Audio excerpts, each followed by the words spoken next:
sister has Cody in her room. She has a spirit cage in her room that she lets the birds hang out on.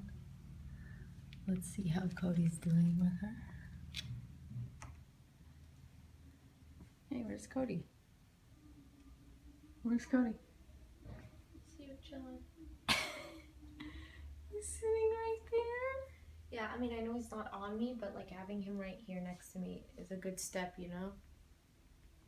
Because he's comfortable, and like also seeing the dogs, so he'll get used to them. Yeah, the doggies don't scare you as much now, huh?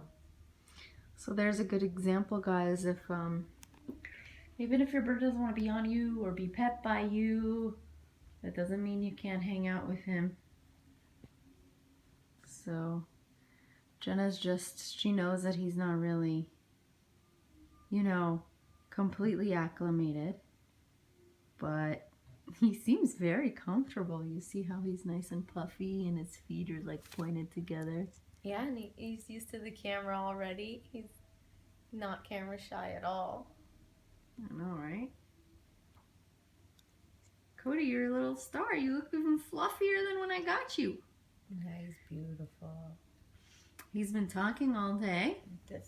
Which has been feeling really good to hear an African gray back in the house. True. Yeah.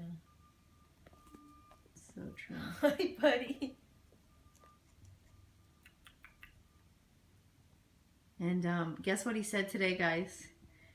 We're just sitting eating, and he was on the stand, and he said, "Love you." We were so excited. Okay. Jenna's pretty forward. She's like, I need a kiss. But that was he's really good. Like that was just his way of like, no, not right now, you know.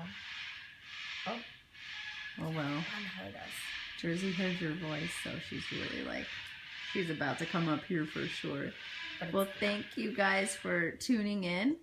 Jersey's nap time right now, but it's a good time to give us like time with Cody. So thank you guys for tuning in and watching. You see, Cody's already getting comfy and everything. Yeah, he is, huh? Yeah, so that's good. And we just want to keep giving you good updates on Cody. Bye. Bye, guys.